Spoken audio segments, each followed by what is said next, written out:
Prakash master, ഇപ്പൊ IC ബാലകൃഷ്ണന്റെ കത്തുമായി ബന്ധപ്പെട്ട് ജിൻഡോ ജോൺ പറഞ്ഞ വിശദീകരണം അങ്ങ് കേട്ടിട്ടുണ്ടാകുമല്ലോ. സംസ്ഥാനത്തെ സഹകരണ വകുപ്പ് നിയമന നിരോധനം നടപ്പിലാക്കുകയാണ്.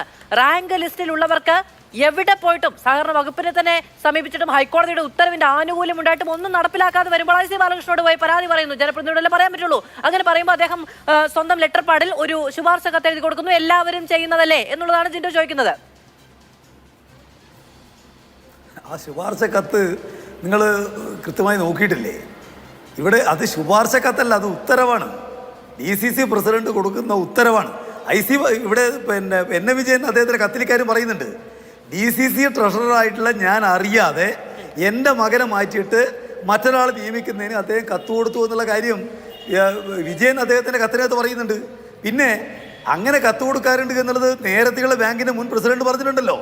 ഡോക്ടർ സണ്ണി ജോർജ് അവിടുത്തെ മുൻ പ്രസിഡന്റാണ്. അദ്ദേഹം പറഞ്ഞു ബത്തേരി അർബൻ ബാങ്ക് അവിടെയുള്ള നിയമനത്തിന് 17 പേരുടെ ലിസ്റ്റ് IC ബാലകൃഷ്ണൻ എനിക്ക് നൽകിയിരുന്നു. ഇനി മറ്റേ കത്ത് പറയാൻ ഇതിന് ഓരോട് പറയണ്ടേ? അപ്പൊ ഇത് സ്ഥിരം ഏർപ്പാടാണെന്നുള്ളത് വളരെ വ്യക്തമായിട്ടുള്ള സംഗതിയാണ്.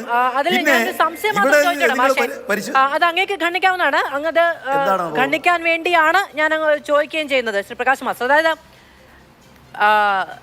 വയനാട് ജില്ലയിൽ കോൺഗ്രസിന്റെ എല്ലാമായ ഒരു മനുഷ്യൻ NM വിജയൻ, അദ്ദേഹത്തിന്റെ ആവതില്ലാത്ത മകൻ ജോലി ചെയ്യുന്ന പോസ്റ്റ്, എന്നിട്ട് പോലും റാങ്ക് ലിസ്റ്റിൽ പേരുള്ള ഹൈക്കോടതി ഉത്തരവ് വാങ്ങിയിട്ടുള്ള അർഹിക്കപ്പെടുന്ന ഒരാൾ അവിടെ നിയമനത്തിന് വരുന്ന സമയത്ത് MLA ശുപാർശ കത്ത് കൊടുക്കുന്നു എന്ന് പറയുന്ന അഴിമതിയുടെ പരിധിയിൽ വരുന്നതാണോ? അത് അങ്ങനെ ഈ പറയുന്ന പക്ഷപാതിത്വമില്ല അല്ലെങ്കിൽ സ്വജന പക്ഷപാതിത്വമില്ല എന്ന് പറഞ്ഞ് അവർക്ക് ന്യായീകരിക്കാൻ കഴിയുന്ന ഒരു കാര്യമല്ലേ?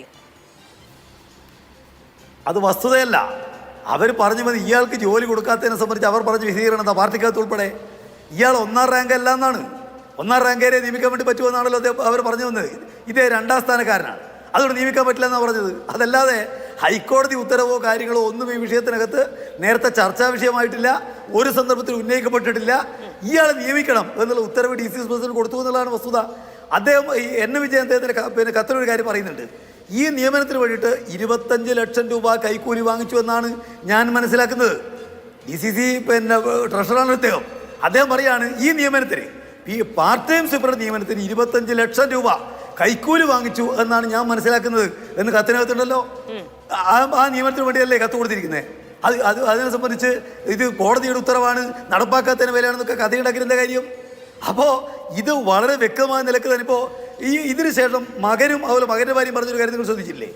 ഈ മരണകാരണം, വിജയൻ്റെ മരണകാരണം കുടുംബകലഹമാണ് എന്നുള്ള കാര്യം പറയണമെന്ന് നേതാക്കന്മാർ ആവശ്യപ്പെട്ടു എന്ന് പറഞ്ഞ് വേറെ ആരുമില്ല, അവരെല്ലാം കോൺഗ്രസിനാണല്ലോ പറഞ്ഞിരിക്കുന്നത്. വിജയൻ്റെ ജീവിച്ചിരിക്കുന്ന മകനാണ്. അപ്പോൾ നിങ്ങൾക്ക് എങ്ങനെയാണ് ഇതിൽ രക്ഷപ്പെടാൻ വേണ്ടി കഴിയുക? പിന്നെ ഒരു കരാർ വെച്ചു. കരാർ വെക്കുന്ന നേരത്തെ 22 പോസ്റ്റുകൾ ഉണ്ടാക്കി. വിജയൻ കത്ത് പറയുന്നുണ്ടല്ലോ, 22 പോസ്റ്റുകൾ ഉണ്ടാക്കി ആ പോസ്റ്റിൽ നിന്ന് കിട്ടുന്ന പണം വാങ്ങിച്ച് ഇതിനു വേണ്ടി ചെലവ് വന്നിട്ടുള്ള BJP-കാരന് കൊടുത്തിരിക്കുന്ന 10 ലക്ഷം, തെരഞ്ഞെടുപ്പിന് വേണ്ടി വന്നിരിക്കുന്ന ബാക്കി 22 ലക്ഷം, അങ്ങനെ 32 ലക്ഷം ഉറുപ്പിക എനിക്ക് തരാം എന്നാണ് കോൺഗ്രസ് നേതാക്കന്മാർ പറഞ്ഞിരിക്കുന്ന കരാർ. അദ്ദേഹം പറഞ്ഞിട്ടുണ്ട് കത്തിനകത്ത്. നാണക്കേടെ നിന്റെ പേരോ കോൺഗ്രസ് എന്നല്ലേ ചോദിക്കാൻ വേണ്ടി കഴിയുമോ? 22 പോസ്റ്റ് ഉണ്ടാക്കാൻ ഒരു കമ്മിറ്റി ഉണ്ടാക്കുക, അഡ്മിനിസ്ട്രേറ്റീവ് കമ്മിറ്റിയുടെ ഉത്തരവാദിയായിട്ട് വിജയനെ നിശ്ചയിക്കുക, അതിൽ 22 പോസ്റ്റ് ഉണ്ടാക്കുക, ആ പോസ്റ്റിൽ നിയമിച്ചതിൽ നിന്ന് കിട്ടുന്ന പണം നിങ്ങൾക്ക് 32 ലക്ഷം രൂപ തരാമെന്ന് കോൺഗ്രസ്സുകാർ പറയുക. ഇതെന്നാ വെള്ളരിക്കപ്പെടണം? എത്ര നാണംകെട്ട നിലപാടാണ് ഇത്തരം വിഷയങ്ങളിൽ കോൺഗ്രസ് സ്വീകരിക്കുന്നത് എന്നുള്ളത് പകൽ വെളിച്ചം പോലെ വ്യക്തമാവില്ലേ? എന്നിട്ട് അതിനെ ന്യായീകരിക്കുകയാണ്. നിങ്ങൾ എന്താണ് ജനം നിങ്ങളെക്കുറിച്ച്, നിങ്ങളുടെ പാർട്ടിക്കാരനാണല്ലോ നിങ്ങൾ നിശ്ചയിക്കുന്നത്. ഇപ്പം